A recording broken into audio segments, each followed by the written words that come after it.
So in your opinion, why do you think SEO is important specifically for food business? I want your Sure. opinion on that. Well, when was the last time you opened a phone book and looked for a restaurant? Right. Good point. I think the whole world uses search, whether you're using voice search in Siri or Google Assistant or Alexa. They're using search to try to find something local, something nearby. They generally don't go on their desktop and do a search for find restaurant near me, right? They're using their phones or mobile devices. So I think it's sort of a no-brainer. And if you're a business owner and you're looking at your web analytics, you'll notice most of your traffic is going to come from organic search, most of which probably brand searches where they already know about you.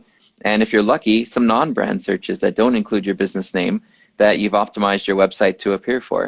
So I think it's sort of paramount if you're doing any sort of digital marketing to prioritize organic search, simply because that's where all the volume is and all the potential to do sort of long-term digital without having to spend money on ads. Yeah, there's an investment in your time and in writing content and in creating new pages and doing some outreach and getting some links and mentions of your brand. But the costs, when you compare it up to running Google Ads or Bing Ads or AdRoll or DoubleClick or any sort of other types of online advertising, the long-term ROI is so much higher on organic, because once that page is performing well, it's just infinite traffic, right? Yeah, exactly. You nailed it. And to add on to that, it's basically an asset. It's your asset, So when it comes to marketing, it's like the foundation of your marketing. And then you go, I'm not saying Google Ads, don't do any of that, and you're not saying that either, but gotta have the foundation in, and then you go work on the different like Facebook ads. But if you do, and the sooner you do it, the better, right, Steve? You want to do it like yesterday. Do a little bit of everything, and I think you can marry all of the different digital marketing assets together. In fact, right before our call, I was working on the chapter for the Stukin textbook on SEO, and we were just talking about you were talking about domain names importance, and I know we're going to jump into it, but that exact match domain update was in 2016, and I remember what that felt like for a lot of us domainers who were buying all these domains to try to rank for, but yeah, I know, I agree. I think a big part of it is really just looking at the big picture and making sure that we're using all of the data to help each other. So if you're doing Google Ads, there's search term data that you can use to apply it to organic pages to get them to rank for keywords that produce conversions. You can take your search terms from your Google Search Console and apply those to the ad groups in your Google Ads and get better quality scores. You could take your referral traffic that's creating conversions from your Google Analytics and port that into your placement targeting in your Google Ads campaign for running display ads. There's so much that you could do when you marry the data between the different marketing mediums, as opposed to being myopic around the idea that SEO is the end all. Every client that I've seen that didn't succeed as well as we had hoped in SEO didn't because they only focused on SEO. But when you spread your effort through other marketing mediums and you garner the data to help improve your organic, you see much better results. Exactly. And what's your opinion on this? I read an article a few months ago, and it was talking about how ads help your SEO in the sense that when you're doing ads, you're getting more people to your website and they're spending time on your website. And that right there helps with SEO. What are your thoughts on that? Sure. Well, it goes back to the idea of correlation versus causation, right? That just because I have an ad doesn't mean that Google's going to reward me with higher rankings. But in having the ad, if my content was helpful and I drove enough traffic to that content, maybe even did a little bit of brand awareness advertising where I drove them to how to, where to, why to type content that they'd want to share and link to, that could absolutely long-term benefit SEO as Google starts to see all those links that are coming into the website.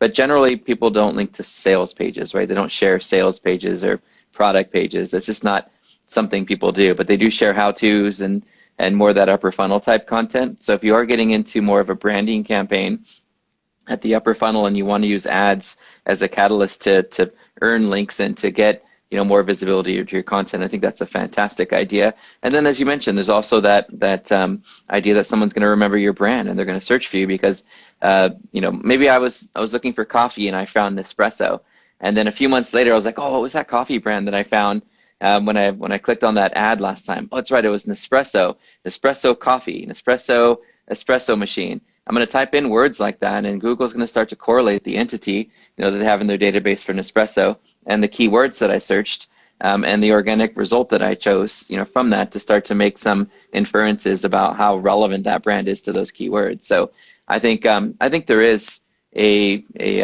correlation, not so much a causation, but I think there's a correlation between doing any kind of advertising that isn't just SEO, like I'd mentioned, and how it benefits your SEO over time. But Google will tell you that there's no direct connection between your ads and your organic. Just by running ads, you're not suddenly going to rank higher, but how users interact with that content could benefit you long term. Exactly. And I like how you brought up, because a lot of times as marketers, as business owners, when we create ads, we're just trying to sell. But what if you don't try to do that and you kind of reverse engineer it and you create an ad on how to? And I'm sure the clicks are going to be a lot cheaper to do that. And this will be a great way to get people on your newsletter, right? If you're always complaining about you're not getting people to your newsletter. So if you create a how-to and create amazing content, I mean, it doesn't have to be the best of the best, just something about something people search about, and then capture just their email address. Don't try to sell them anything yet, but then eventually they'll buy something for you. So and you can also trigger remarketing. So Meineke, for example, Meineke car care centers, they do automotive repair, and they get a lot of customers coming in for oil changes. So if Meineke were to do a video on how to jumpstart your car battery, right, and you're in YouTube and you do that search, nothing shows up ad-wise. They're all just organic results. So you're right, it's a penny of you, right, to get a video for a keyword such as how to jumpstart your car battery. They watch the video. They decide to visit the website to follow the steps because they put it in the description. They go to the website, and from the site, the remarketing tag triggers. And then in, 20 days from now, they see an ad that says $19.99 oil change, right? And you're driving back to the website to book an appointment for an oil change. So the newsletter, of course, is great because you get that loyalty program, but not very many people opt into those. You can see the conversion rates most of the time, unless there's a free birthday lunch or something in the restaurant industry. They don't generally opt in for newsletters. We get enough of those, but the retargeting piece of it, and retargeting, as long as you've got your scripts, your codes loaded up, on your site from Facebook and from Google Ads and Bing Ads, you can use remarketing and keep bringing them back no matter where they go on the internet. But starting with that video is the cheapest, easiest way to do that with the how-to videos, because there's no competition. And since you brought up remarketing, now you have to talk about it. It's one of is one of the cheapest way to get in front of people. But just touch on it real quick, because I don't want to get into it too much. Just explain real quick what you mean by remarketing. It's basically when you find yourself being stalked by ads, right? You were searching, you clicked on a website, and now all day long, all you see is their ads everywhere, right? So remarketing gives you the ability basically to send ads to folks who've already visited your website. And you can do that through Facebook. Facebook has a feature for it. You can do it through Google. You can do it through Bing. They all offer the ability through their advertising platforms to allow you to retarget folks using their remarketing campaigns. All you do is put a little piece of code on your website, and as soon as they visit your site, you've captured them. Now, one thing to remember about this one, and depending on your industry, make sure that you're creating different audience lists as you are setting up your ads, because if somebody did buy a $300 Nespresso machine, do you really want them to click on your ad again tomorrow if they just purchased a $300 espresso machine? Probably not. So let's make sure if you do remarketing that you put a negative or exclusion list in there for folks who just purchased. Unless your customers come back and buy over and over and over again within a few days, which is kind of a rare thing. But for the most part, if you do have like a $300 product or something, you don't need to keep serving them an ad once they've purchased. Get them in your newsletter and eventually do it, but I wouldn't do it right away. Okay, since you brought that up again, you brought something else up. So what you're trying to say is basically set a time limit for when you do the remarketing, or how do you exclude specifically from somebody purchasing? Sure. I think a lot of it you can map out yourself, right? You take a whiteboard and you start drawing out when people are going to visit the website, what you want them to do, what ad you want to show them based on how many times they've visited the website and which ads they've already seen. You might set up an ad that says 5 days after, show them this, 10 days after, show them this, 15 days after, show them this. And if you keep showing them the same ad and sending them back to the same page and they aren't converting, you're just wasting money. So you got to get really creative on timing and when you show people things. The audiences themselves, you can set those up within your audience manager on any platform. Just go to your audience manager, take a look at your audience, and you can say if they've already purchased, you know, if they're a customer, like you've got a customer list that you can literally upload to Facebook, right? Even to Google. And in doing that, you can tell Google, and this audience is people who've already purchased and aren't very likely to purchase again in the next 10 to 15 days. So go ahead and do remarketing unless they're in this audience list. So it'll still remarket to everybody who visited the website except for those that just made a purchase.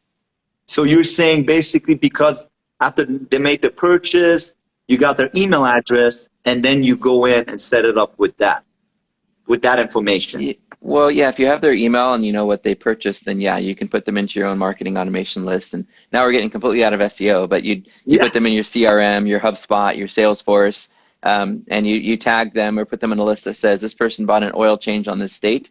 And then, you know, of course, you won't send them an email or anything until they get closer to that 90-day range where they're going to need another one, right? Right. So. Okay, so yeah, let's not get off track here. So let's recap basically what we just said. So why is SEO important? So the things we touched on, it's because it's a long-term asset to your business. It generates traffic, leads, and sales. It does not require any advertising. Your customers are searching on it right now. It stops you from cold calling, networking, or other forms of push advertising. Is that the nutshell of that? It sounds about right. That's why we call it inbound marketing, right? The goal is to pull them in as opposed to having to, to hope that they'll click on an ad or be impulsive.